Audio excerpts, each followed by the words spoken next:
নজর রাখতেই হচ্ছে অভিমানী দিলীপ, বার্তা সুকান্তর। দল দায়িত্ব দিলে কাজ করতে পারেন বলে মন্তব্য দিলীপের। শুক্রবার দিলীপের মন্তব্যে শনিবার সুকান্তর বার্তা, আগামীতে দিলীপকে বড় দায়িত্ব দেওয়া হবে বলে আশ্বাস। অভিমান থাকলে আমি তো বাড়িতে বসে থাকতাম। আমি তো সবচেয়ে বেশি অ্যাক্টিভ আছি, সমস্ত কর্মীদের সঙ্গে দেখা করছি, যেখানে হেরেছি যেখানে জিতেছি, এত বড় একটা সংগ্রাম লড়লাম, তো তাদের সঙ্গে কথা বলা, তাদের কথা শোনা, এটা একটা দায়িত্বের মধ্যে পড়ে। আমি প্রতিবার করি, এবারেও করছি। পার্টির মধ্যে পরিবর্তন হচ্ছে, পরিবর্তন পুরো হয়ে যাক, তখন চিন্তাভাবনা হবে কি হবে, তখন যারা নতুন দায়িত্বে আসবেন তারা ভাববেন সবাইকে নিয়ে।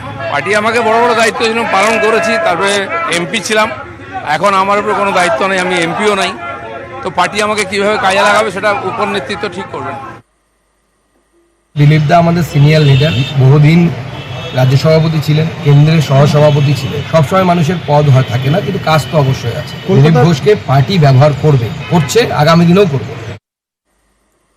অভিমানী দিলীপের পাশেই লকেট, দিলীপের আমলেই বাংলায় বিজেপির উত্থান, সওয়াল বিজেপি নেত্রী।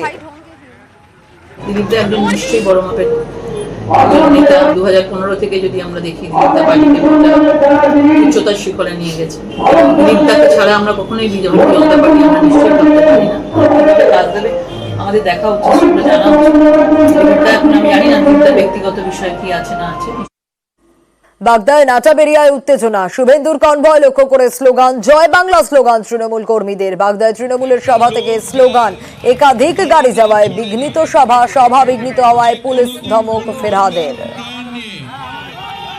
একটা অথর্ব পঙ্গু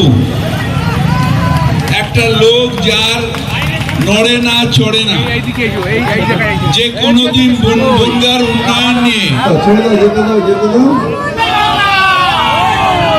ওগুলো হলো ডেট পার্টি।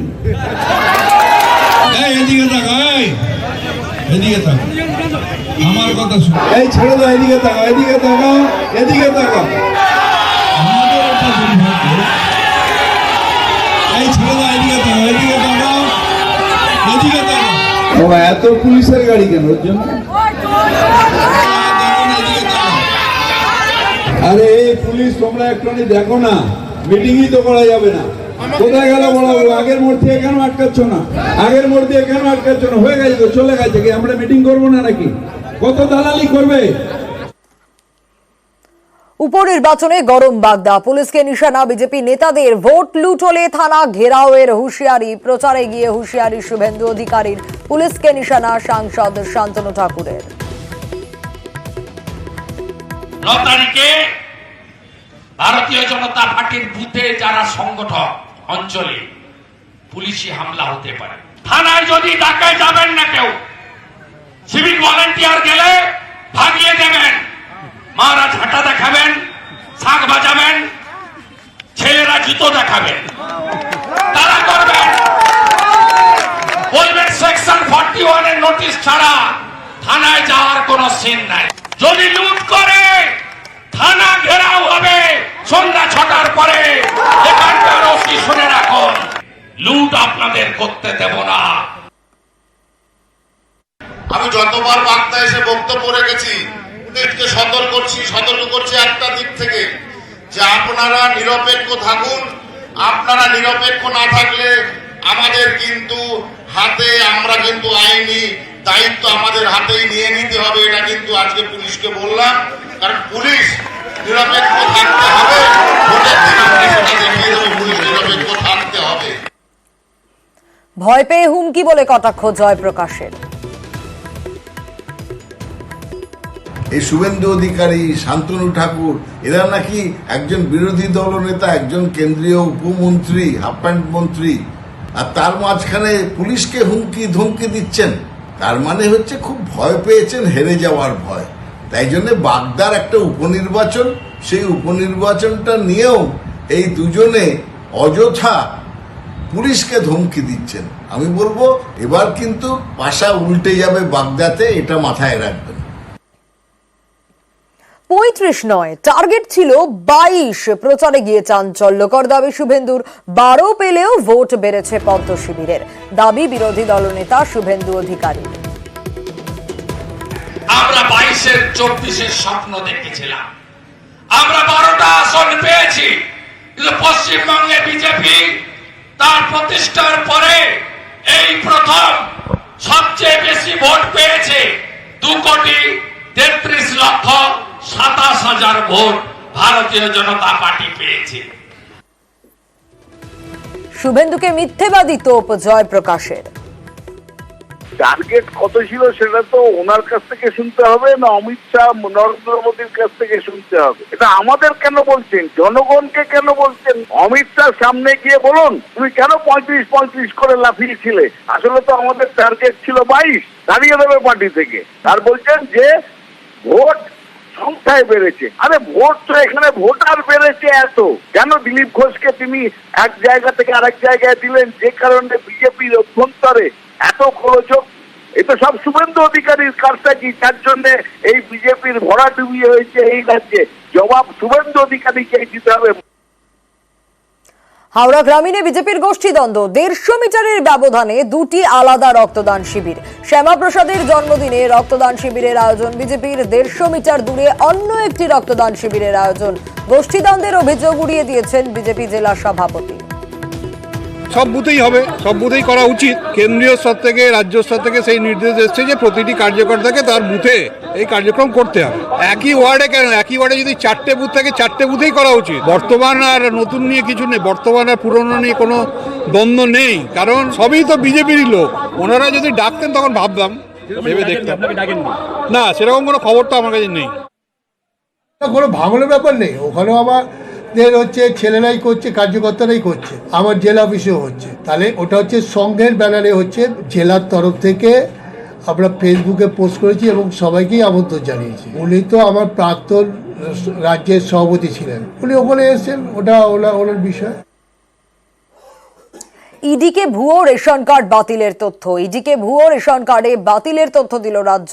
2018 থেকে 2023 পর্যন্ত ভুয়ো রেশন কার্ড বাতিলের তথ্য পেল ইডি। জেলা পিছু 15 থেকে 20% ভুয়ো রেশন কার্ড বাতিল হয়েছে। জেলাবাড়ি কত ভুয়ো রেশন কার্ড বাতিল জানতে চেয়েছিল ইডি।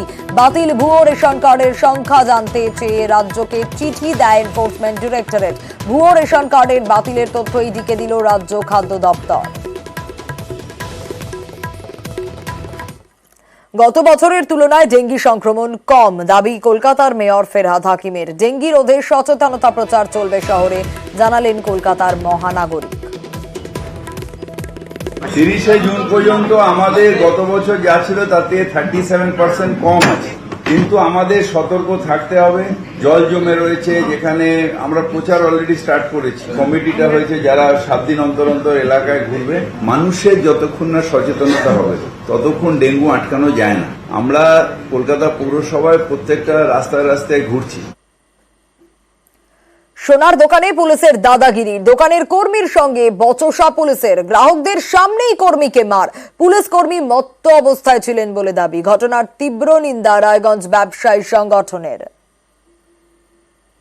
দোকানের কর্মীর সঙ্গে বচসা, সিসি ক্যামেরা ফুটেজে আপনারা দেখতে পাচ্ছেন যে দোকানের কর্মী এবং তার সঙ্গে যে এসআই রতন পণ্ডিত, তিনি কিভাবে চড় মারলেন রাজারজক দোকানের কর্মীকে। গ্রাহকদের সামনেই কর্মীকে মার, সিসি ক্যামেরার ফুটেজে ধরা পড়েছে সেই ছবিও।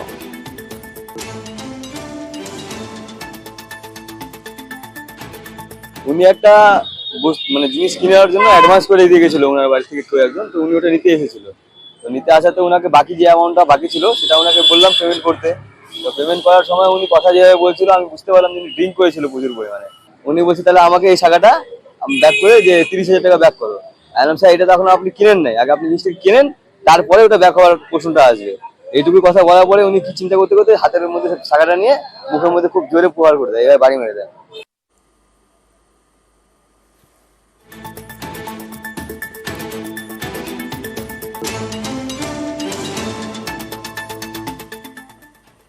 নিউজ 18 বাংলার খবরের জের। ধর্মতলায় পার্কিং এর দায়িত্বে থাকা সংস্থার নড়ল টনক। রাতারাতি শুরু হলো মেশিনে পার্কিং এর বিল দেওয়া, নতুন করে ঝোলানো হলো রেড চার্ট। কিন্তু এরপরেও অবৈধ কাজ থামেনি। মেয়র জানিয়েছেন কোন সংস্থায় মান্থলি পার্কিং ফি নিতে পারে না, কিন্তু ধর্মতলায় যারা পার্কিং এর দায়িত্বে সেই সংস্থা মান্থলি পার্কিং হিসেবে মোটা টাকাই নিচ্ছে এবং তার বিলও দিচ্ছে না বলে অভিযোগ।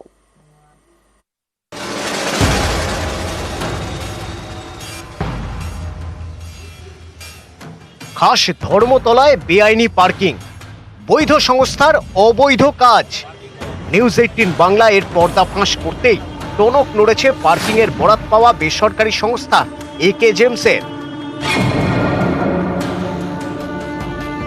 মনিটরিংটা বাড়াতে হবে, কারণ ইলিগাল অ্যাক্টকে কোনো রকমের সমর্থন করা যায় না। যেটা নিয়ম সেই নিয়মের মানতে হবে। আধিকারিকদের বলবো যে একটু সারপ্রাইজ ভিজিট করে এগুলো দেখা যায়, যাতে ইলিগাল কাজগুলো না।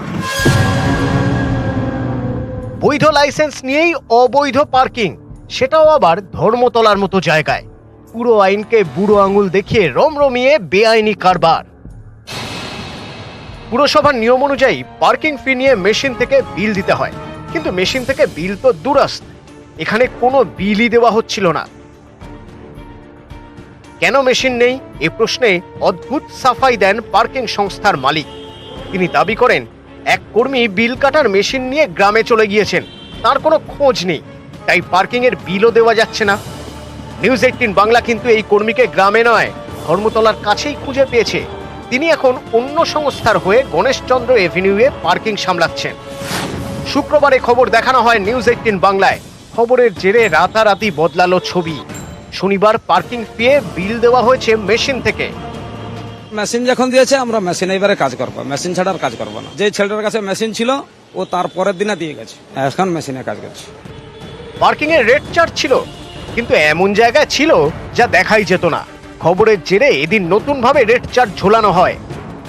হ্যাঁ, পিন স্লিপ দিয়েছে তো গাড়িতে।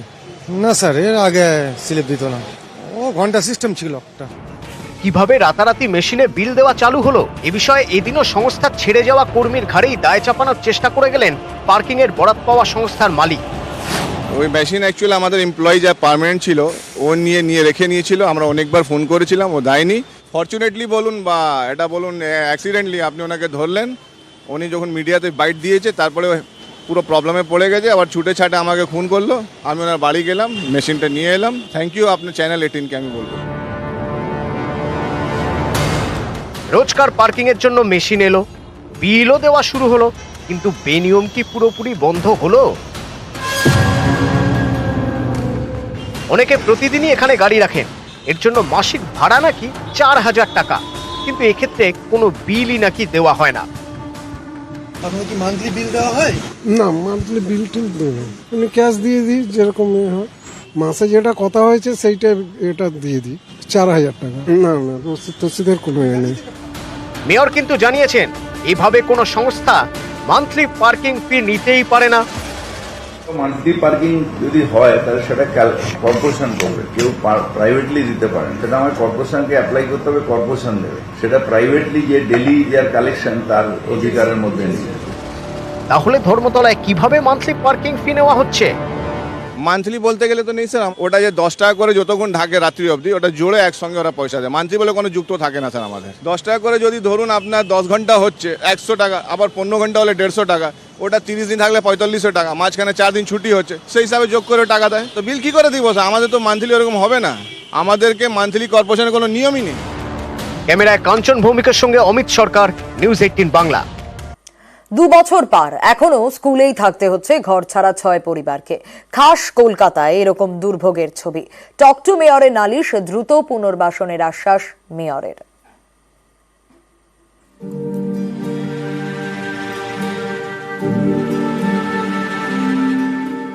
ধস কেড়েছে বাড়ি, তারপর কেটে গেছে 2 বছরের বেশি, আজও ঘর মেলেনি।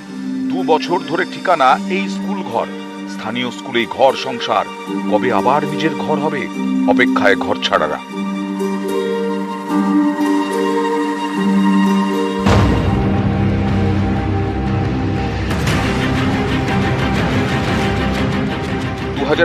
জুন মাস, কলকাতা পুরসভার 1 নম্বর ওয়ার্ডে ধস নামে। কাশীপুরে গঙ্গাপাড়ের বেশ কিছু বাড়িতে ফাটল দেখা দেয়। এতে ঘর ছাড়তে বাধ্য হয় 12টি পরিবার। এর মধ্যে 6টি পরিবারের ঠাঁই হয় স্থানীয় একটি স্কুলে। তাদের অভিযোগ, পুনর্বাসনের আশ্বাস দিয়েছিল পুরসভা। বলা হয়েছিল বাংলার বাড়ি প্রকল্পে ঘর দেওয়া হবে, কিন্তু আজও তা মেলেনি। ফলে বাধ্য হয়ে স্কুল ঘরেই ঘর, হাজারো অসুবিধে, তাও স্কুলেই ঘর সংসার ঘর ছাড়াদের। আমাদের ঘর দুয়ার করে দিক, অনেক দিনই তো হলো, 3 বছর ধরে তো আমরা স্কুলে রয়েছি। আমরা তো চাই যে আমাদের কিছু করে দিক, একটু ঘর দুয়ার করে দিক। সমস্যা হচ্ছে স্কুল চলে, বাচ্চারা সব আসে, আমাদের তো অসুবিধা হবে, কল জল পায়খানা বাথরুম সবেরই অসুবিধে। কিছুদিন আগে টকটু মেয়ারে ফিরাদ হাকিমের কাছে নিজেদের এই অবস্থার কথা তুলে ধরে এই 6 পরিবার। গত 3 বছর ধরে আমরা স্কুলে রয়েছে, খুব যন্ত্রণার মধ্যে দিয়ে যাচ্ছে এবং অনেক জায়গায় গিয়ে প্রচুর চিঠিপত্র জমা দিয়েছিলাম, কোনো সুরাহা পাচ্ছিলাম না। সেই জন্যই আমাদের যে সম্প্রতি টক টু মেয়রের যে অনুষ্ঠান, সেখানে কিছুটা বাধ্য হয়েই আমরা ফোন করেছিলাম যে স্যার আমরা আর পাচ্ছি না, কিন্তু আমরা আজকে রানিং 3 বছরে পড়লাম, আমাদের কোনো ব্যবস্থা হয়নি। পুরসভার দাবি তারা সিদ্ধান্ত নিয়েছে, কাশীপুরের চন্দ্রকুমার রায় লেনের বস্তিতে বাড়ি বানানো হবে বাংলার বাড়ি প্রকল্পে। এখানেই ঘর ছাড়া 6টি পরিবারকে ঘর দেওয়া হবে। তরুণদাকে তারপরে ডেকেছিলাম, ওখানে একটা জায়গা পেয়েছি, আমরা এখানে একটা বাংলার বাড়ি করব, অলরেডি প্রপোজাল গভর্নমেন্টে পাঠিয়েছি। আবার আমি যদি ওনাকে বলি যে এসে পাটুলিতে বা ঠাকুরপুকুরে চলে আসেন, ওনারা যাবেন না, কাছাকাছি থাকবে। সেখানে জমিটা পেতে আমাদের অনেকটা সময় গেছে, এবার জমিটা পেয়েছি। 2022 সাল থেকে ঘর ছাড়া রতনবাবুর ঘাটের গঙ্গার পাড়ের বাসিন্দারা এখনও স্কুল বাড়ি আশ্রয়। বাংলার বাড়ি হবে আশ্বাস দিয়েছিল কলকাতা পুরসভা। কবে হবে সেই আশায় এখনও রতনবাবু ঘাটের ঘর ছাড়া বাসিন্দারা। ক্যামেরায় বিপুল ঘোষের সঙ্গে বিশ্বজিৎ সাহা, নিউজ 18 বাংলা। আজ রথযাত্রা, জগন্নাথ দেবের রথযাত্রা ঘিরে সেজে উঠেছে পুরী। পুরীর ছবি আপনাদের দেখাবো। রথযাত্রায় অংশ নিতে লাখো ভক্তের সমাগম জগন্নাথ ধামে। জগন্নাথ, বলরাম, সুভদ্রার জন্য তৈরি 3টি বিশাল রথ। আপনাদের ছবিটা দেখাচ্ছি ইতিমধ্যে, সরাসরি পুরীর ছবি আপনারা দেখছেন। আর রথের রশিতে টান দিতে ভিড় দেশি বিদেশি পুণ্যার্থীর। রথযাত্রা উপলক্ষে বাড়ানো হয়েছে পুরীর নিরাপত্তা। পুরীর ছবি আপনাদের দেখাচ্ছি। রথযাত্রা উপলক্ষে পুরী একেবারে সেজে উঠেছে। জগন্নাথ, বলরাম, সুভদ্রার জন্য তৈরি হয়েছে 3টি বিশাল রথ তৈরি ইতিমধ্যেই। রথের রশিতে টান দিতে ভিড় দেশি বিদেশি পুণ্যার্থীদের। রথ সাজানো হয়ে গিয়েছে, সে ছবি আপনারা দেখছেন। একেবারে লাখো ভক্তের সমাগম সকাল থেকেই। দেশি বিদেশি পুণ্যার্থীরা, ভিন দেশ থেকেও এসেছেন পুণ্যার্থীরা জগন্নাথ দর্শনে। রথযাত্রা উপলক্ষে তাই বাড়ানো হয়েছে পুরীর নিরাপত্তা।